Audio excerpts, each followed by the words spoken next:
I'm Josh. I go by Kato most of the time. Usually everybody does know me by that. I do a lot of weight training. I'm in the gym every day.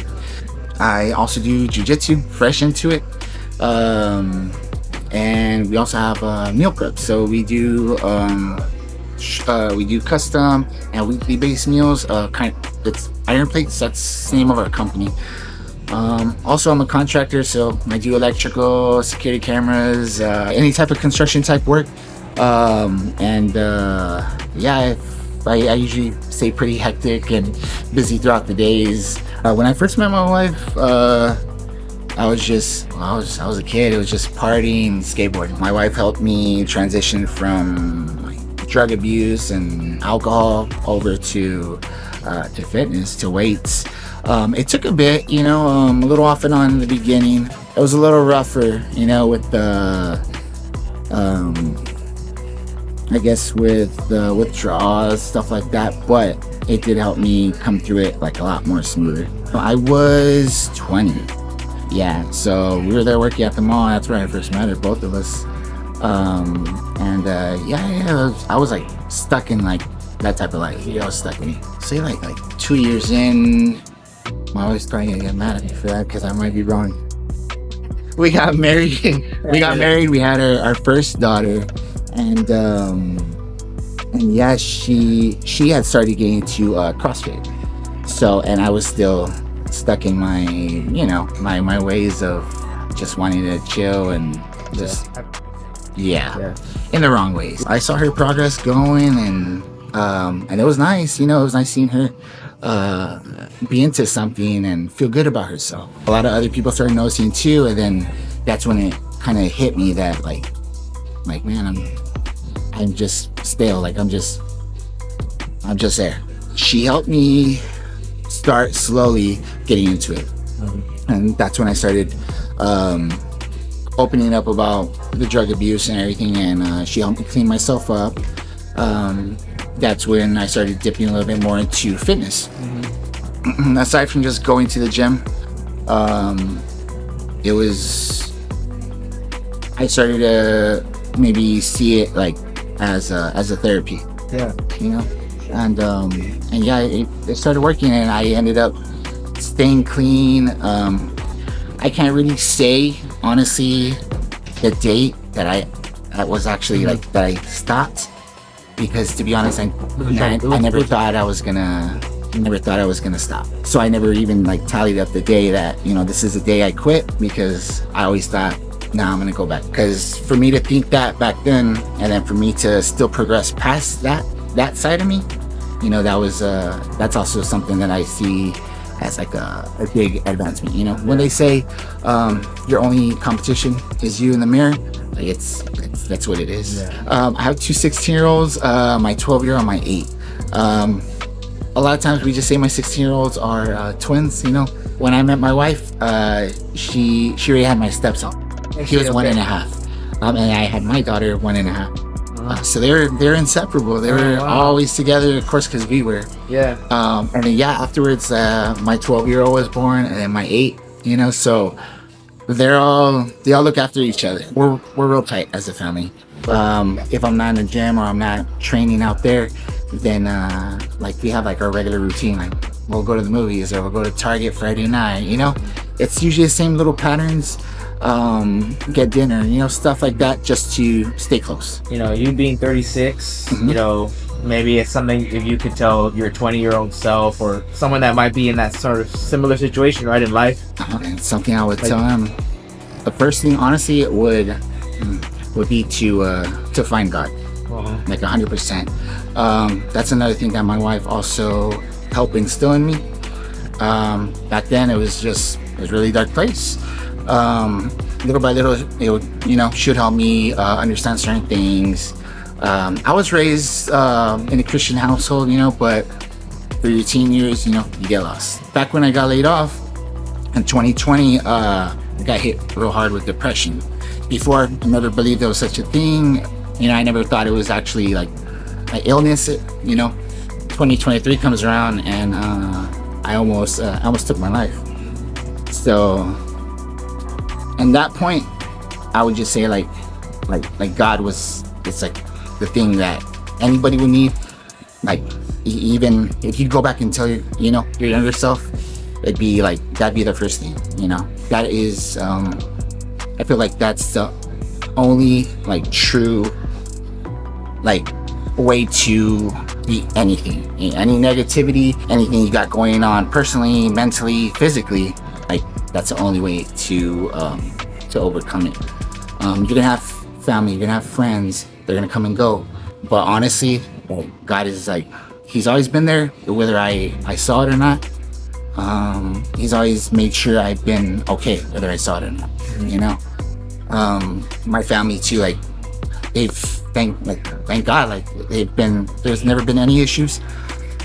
But I know for a fact, like that's the reason like I'm here right now. That's the reason that my family is okay, not mourning, not needing, so 100% that would be like the one thing that I would tell my past self.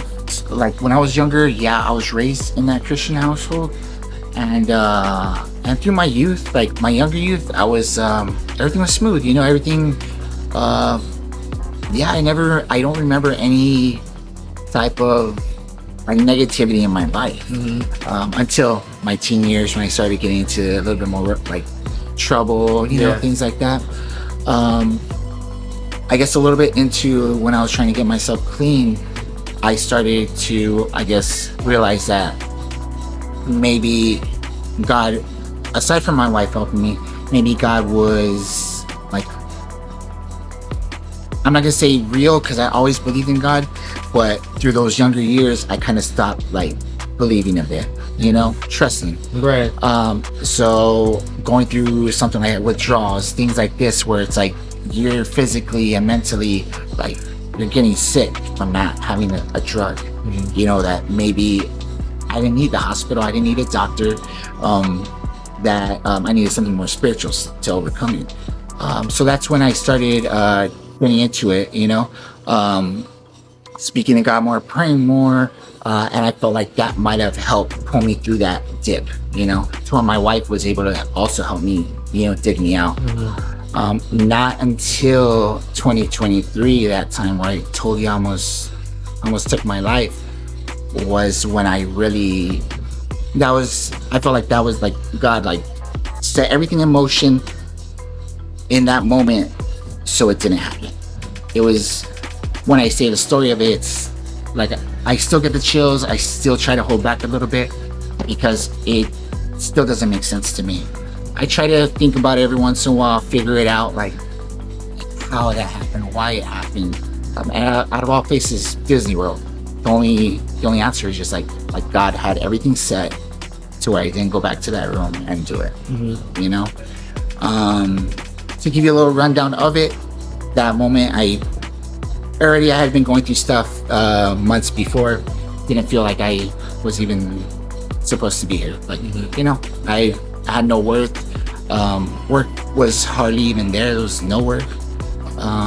So I felt worthless. Yeah. And then going out there and seeing everybody happy and having fun, I didn't feel like I didn't deserve it. Yeah. Like when I deserve no happiness, I didn't deserve to see my kids' smiles, my wife laughing.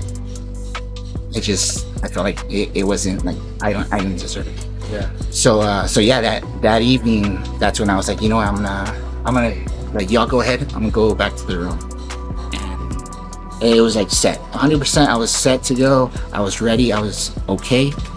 I knew the consequences, through the Bible and everything. I knew what was happening, but I guess you don't think about certain things because you're so overwhelmed with that dread, that feeling, that hate for yourself, that you just didn't care.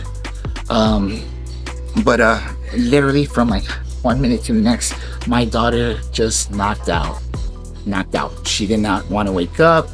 She was like, she was so tired, and my wife was like, well, I can't take her with me, So I try to weave every way out of it, have her go with my in-laws or something. There was no way out of it. So I took her back to the room with me, and I was just like, there's no way I could do this, like with my daughter in the room. Yeah. Like, there's no way. And that was a rough night. Yeah, shortly after, like, I opened up to my wife after, and I guess the fear of it, you know, being so strong. Yeah. Yeah, I put her on kind of like a high alert. So she kind of started to understand that things were like serious, you know. It wasn't just like, oh, he's just bummed, you know. He's depressed. It was a little more drastic. So that's why I'm real big like on men's mental health, because sure, you know, like, I get it, we're men, we're strong, we handle our stuff, we toughen up, and I agree, it should be like that, but I think we should all have somebody that we could speak to, you know. God's always there, but you know, in certain moments you need like a personal connection with somebody. Bonding. Yeah. So it helps, you know. And like on my social media, I'm always open about it. I'm open about suicide, open about drug abuse. I have people that message me, and people I don't even know, you know, that just want to let it out, or just want to talk about how I overcame it, and I keep up with them. And I think it makes a big difference. I'd be lying if I said it didn't save some of those people, because I think some of those people were already at that edge. You know, they just wanted one last person, or they were just trying out one more time before like they gave up, or they were tired of it. And when you there's somebody, whether you know them or not, and they're right there and they break that confirmation, you know, like, it's a bit of a relief in them, because nobody wants to do it. Nobody. It's just they feel that's the only way. Yeah. You know, all I need is just one solid person, and it's like that confirmation between life and death. It's over. You know, so they still, like, everybody wants to live. You know what I mean?